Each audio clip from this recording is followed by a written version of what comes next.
تمارا، يلا جهزي الباص هيوصل. دي أنا تمارا، عندي 9 سنين، بحب مدرستي كتير قوي. عندي شوية من أصحابي مشاغبين قوي بس وأنا كمان مرات بكون مشاغبة زيهم. مامتي مرحة قوي وأوقات كتير بتبقى جادة قوي، بس وإيه يعني بتاخد بالها مني ومن بابا، بس برضو بحب بابا أكتر. مين؟ مصطفى؟ كمال، ايه المفاجأة انا ما الحلوة دي؟ شفتكش بقالي ده كتير. صديق بابا، عمو مصطفى ومراته جيراننا الجداد. اهلا اهلا. مين البنوتة الحلوة الصغيرة دي؟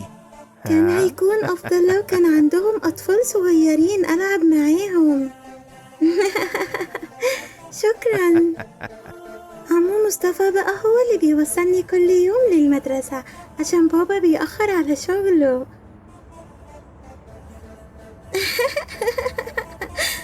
عمو مصطفى لطيف قوي، وطنط على طول مشغولة، بس عمو بيشتغل من البيت. بيتهم جميل قوي، مليان حاجات جميلة جدا. واو، يونيكورن. تقدري تاخديها لو عجباكي وتقولي لمامتك ان انا اديتها لك، او ممكن ما تقولي لهاش خالص. حتى بابا مش بيلعب معايا كتير كده، عمو مصطفى ممتع أكتر. فين لعبتي الصغيرة؟ اختفت فين؟ انت شكلك مستخبية هنا. طعمه حلو قوي، أرجوك ما تقولش لماما، مش بتحبه، هي هتزعل مني.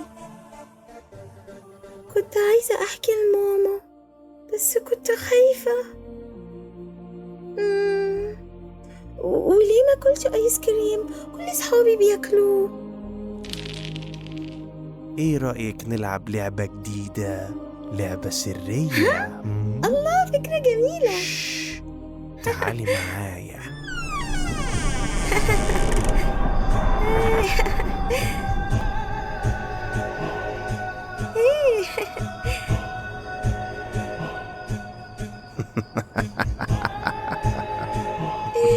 ايه ده؟ ايه يا عم، انت بتعمل ايه؟ ايه اللعبة دي؟ انا خايفة قوي. ليه عمو عمل كده؟ انا متضايقة قوي انا متضايقة. تمارا، تمارا، انتي كويسة؟ أمي تمارا، عايزة أكلمك موضوع يخص تمارا. تمارا، انتي ليه زعلانة كده؟ حد ضايقك في المدرسة؟ احكيلي. حد أذاكي يا حبيبتي؟ لو ما قلتليش مش هعرف أساعدك، لازم تحكيلي. انا عندي سر. انا كدبت عليكي. انا كنت بروح اكل ايس كريم. انا كدبت عليكي ودلوقتي متضايقة قوي انتي هتزعلي مني لو قلتلك، انا عارفة. لا، أوعدك يا حبيبتي مش هزعل منك، انتي عارفة ان أنا بحبك جدا. ثقي فيا. عمو مصطفى. عمو مين؟ لا استنى، بتعمل ايه كده؟ الناس هتعرف. طب مين اللي هيساعدنا؟ مصطفى لازم يتحاسب، مصطفى لازم يتحاسب. ها؟ خط نجدة الأطفال، صاحبتي ربا شغالة هناك، هم بيساعدوا الأطفال. 16 3 أصفار. أهلا أهلا تمارا حبيبتي، أنا عارفة إيه اللي حصل معاكي. عايزاكي تعرفي إن كل ده مش غلطتك انتي، وتأكدي إن عمو مصطفى مش هيقدر يجي جنبك تاني أبدا. ودلوقتي خليني أعرفك إزاي تحافظي على نفسك وتحميها. أهلا يا أطفال، عاملين إيه النهاردة؟ الحمد لله كويسين. عمركم حسيتوا نفسكم في موقف مش مرتاحين فيه ومتضايقين جدا كمان؟ يا مس، لما قطتي عدت كلمتي الجديدة اتضايقت قوي. معاكي حق، بس أنا قصدي حد لمسكم بطريقة ضايقتكم، أو مثلا عمل معاكم حاجة مش كويسة. مين منكم حصل معاه كده؟ طب هنعمل إيه لو حد عمل حاجة غلط أو لمسنا بطريقة غلط؟ تعالوا أشرح لكم وأفهمكم تعملوا إيه. دلوقتي إحنا عندنا في جسمنا مناطق خاصة بينا، مساحتنا الشخصية، وهم 4 مناطق ما ينفعش حد يلمسنا فيهم، وهم البق، الصدر، المنطقة اللي بين رجلنا من قدام، والمنطقة اللي من ورا. دي هي مناطقكم الخاصة، ما ينفعش حد أبدا يلمسنا فيها غير الناس اللي بنثق فيهم بس، زي ماما ممكن تشوف أو تلمس المناطق دي.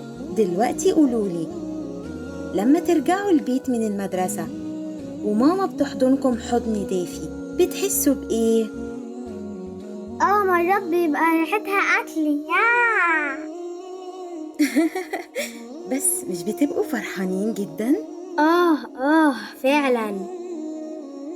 ماما ممكن تلمسكم في المناطق دي وهي بتحميكم، أو لما الدكتور يكشف عليكم في وجود ماما وبابا.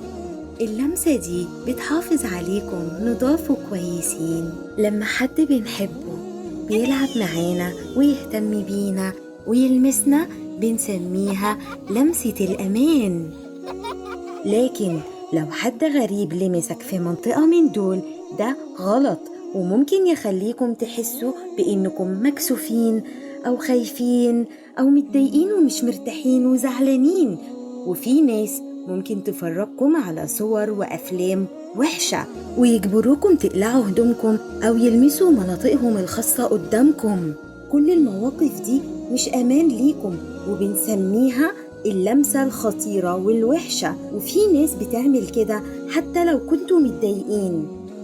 لازم توضح لهم إنك متضايق جدا، وإن حاجة زي كده خطيرة قوي ومش مرتاح معاها أبدا. طب هنعمل إيه لو حد لمسنا في المناطق الخاصة دي؟ هتصرخ بصوت عالي لأ لأ، وتجري على حد تثق فيه وتحكي له اللي حصل كله. مين ده؟ انتي قوليلي، انتي بتثقي في مين؟ أنا بثق في قطتي. ممكن تقولي لها، بس هل هتفهمك؟ هل هتقدر تساعدك؟ فكري تاني كده. أنا بثق في ماما وبابا. يبقى لو حد لمسك بطريقة ضايقتك لازم تقول لحد تثق فيه، وتفضل تقول لهم لغاية ما يسمعوك وياخدوا بالهم منك كويس. لما هتقول لحد بتثق فيه سواء ماما أو بابا، انت كده هتخلي ان ده ما يتكررش تاني أبدا مع أي حد من أصحابك. ولازم تعرف رقم خط نجدة الأطفال. لو اتصلت على 16 3 أصفار وطلبت المساعدة هيجيلك شخص تثق فيه هيساعدك على طول. ودايما افتكر إنه مش غلطتك أو ذنبك إن حد لمسك لمسة غلط، ده ذنب اللي عمل كده. وما تخافش أبدا تحكي اللي بيحصل معاك. لو حد أذاك اتكلم وقول كل اللي حصل. فهمتوا كلكم؟ تعالى، ما تقلقش، انت بأمان. احكيلي بقى ايه اللي حصل معاك. افتكر لو انت او اي حد من اصحابك اتحط في موقف زي ده دايما في حد هيساعدك. اتصل بيا على 16 3 أصفار وخط نجدة الأطفال هيكون موجود عشانك.